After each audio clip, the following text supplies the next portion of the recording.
I know it sounds a little kooky, but when I read that comment, I realized somebody wrote a whole book about this. So I guess it's not that much of a secret, but for me, it's a bit of a missing ingredient when people are trying to manifest what they want. I guess the first thing to do is figure out what that feeling is and what environments bring out that feeling in you, and immerse yourself in those environments as much as possible in order to cultivate that feeling. And maybe, just maybe you'll feel like it all the time someday. Hey guys, it's Katie Kate on the Homestead, sitting in the swing seat of philosophy here on an overcast, rainy Friday afternoon. It's the end of the week, so time to share what's been bouncing around in the noggin as I work on the homestead. Today is going to be as short and sweet and succinct as possible. I actually had a whole other topic on my mind this week that I was going to chat about. This conversation today is actually inspired by a comment that somebody left on my video from last week. So if you're watching this and you know who you are, thank you for the inspiration. This person made a comment about her journey trying to manifest her dream life, and she mentioned a book by a lady called Eva Hartley called Manifest and Receive. Now, I have not read that book, so I am not quoting anything from that, but she mentioned that it discussed manifesting by aligning your dreams with your thoughts and your actions in real life to make your dreams come true. And honest to God, that is what I was doing right before all of this broke through for me. And I want to share what I consider the little secret, the missing ingredient to manifesting what you want in my humble experience. So quick backstory, 39 years old, new single mom, broke from a really contentious divorce, tens of thousands of dollars in debt, digging out of that hole, trying to get back on my feet with 2 small kids and being self-employed. So that was my journey. And I just worked my butt off for years to dig myself out of that hole and hit the reset button so that I could start thinking about what kind of a future that I wanted. Fast forward, it's 2019. And at this point, I have been gardening a lot in my backyard, and I know that I'm really enjoying hands in the dirt kind of living. And I start to think that maybe I might want to move to the country. At that time, one of my clients was a life coach. So I started doing a trade with her where she would do coaching sessions for me and I would do personal training sessions for her. At that time, my big question was, do I keep my city house or do I buy a country house? And in one of our sessions, she said to me, Kate, why can't you do both? Why can't you buy a country house and keep your city house? And I thought, well, that's interesting. Never thought of that before. So I started looking around for properties. 2019, I found a little tiny church by Lake Erie, beautiful area. It was $200,000. It was completely renovated. It had no land. It was just the little postage stamp that the church was on, but it was pretty affordable, really cute. And I actually got everything together where I was going to get a mortgage and try to purchase this little church, keep my city house, rent it out, and then go and live my dream in the country. Now, there was no room to put a greenhouse. And I knew in my vision, I really wanted a greenhouse. And in order to do that on the church property, I would also have to purchase the property adjacent to it. So that was a step farther than just getting that property.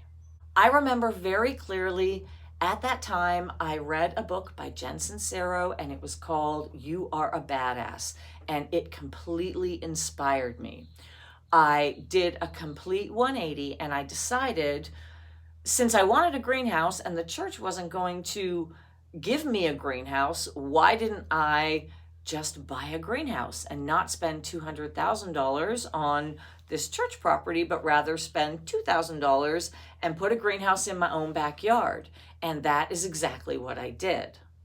In addition, that year, after reading that book, I just started putting my feelers out to start to sense where my heart was really calling me. So a few initiatives that I took: I bought a greenhouse to pursue my love of gardening. I joined a gym.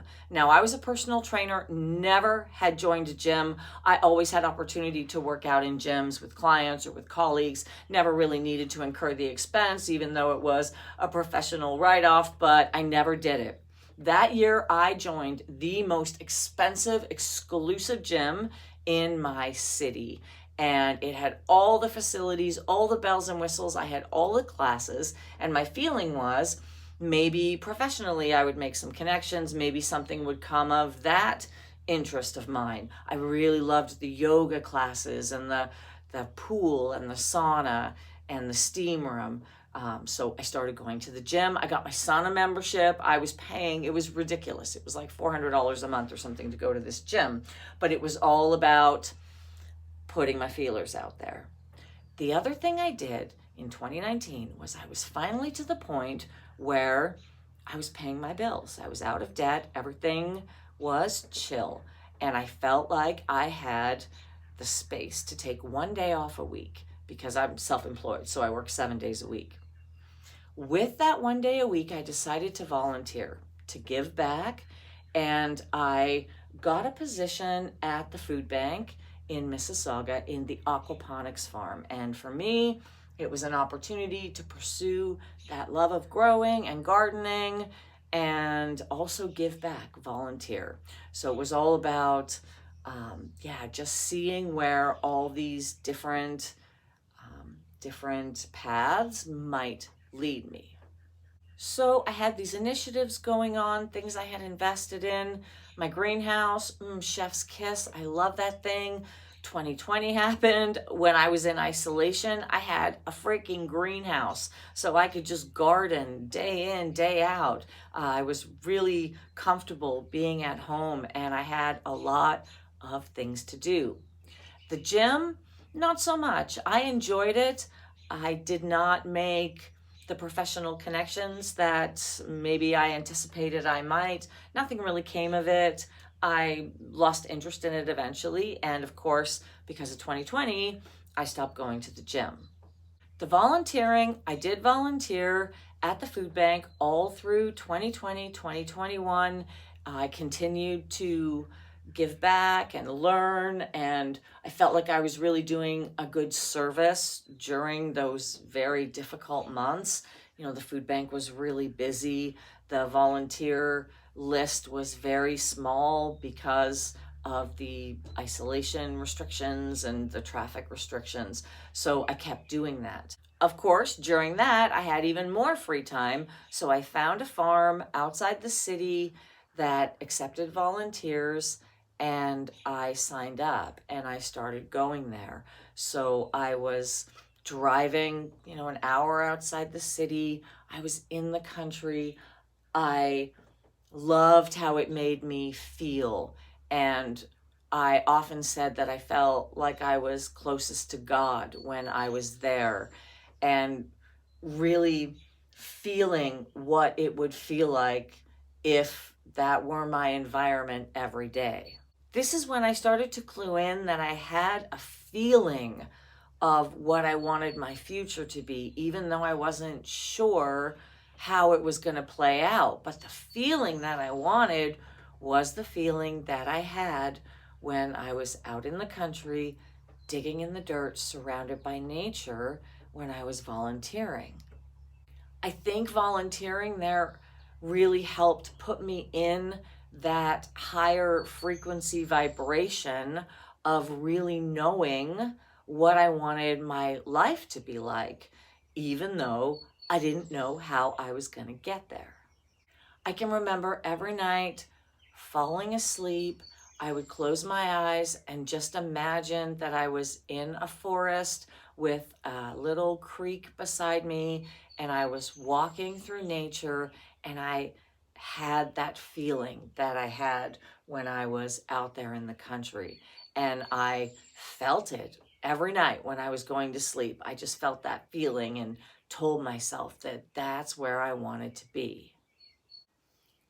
So then things went crazy with the real estate market, and because I was in this headspace, I did have my ducks in a row, and I just kind of suddenly started shopping for places and realizing that I could transmute what I had into something else, and I sold my house, and here I am.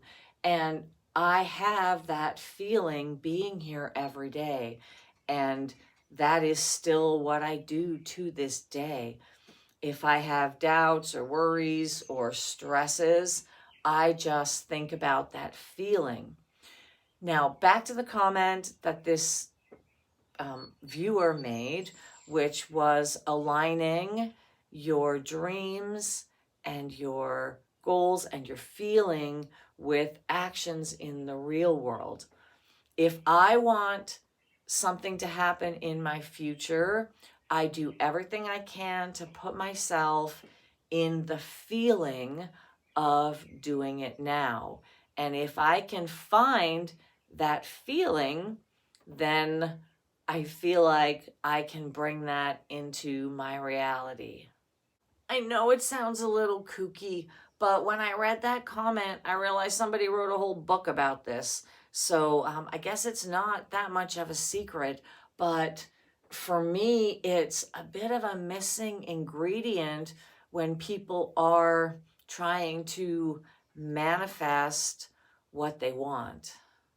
I guess the first thing to do is figure out what that feeling is and what environments bring out that feeling in you, and immerse yourself in those environments as much as possible in order to cultivate that feeling.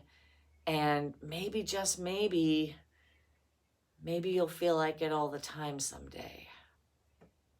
I have no clue if any of this makes any sense, and I haven't even taken a sip of my tea. So I'm going to sign off and watch this back and see if it is comprehensive enough to share with you. And that's my secret. That is the sequence of events that led me to be living my dream life. And those are the things that I did right before I got here. So, food for thought. Let me know what you think. Until next time, happy, healthy living. I hope you're all doing well, staying safe, dreaming big, and enjoying life. I am Katie Kate on the Homestead. And I'll see you later.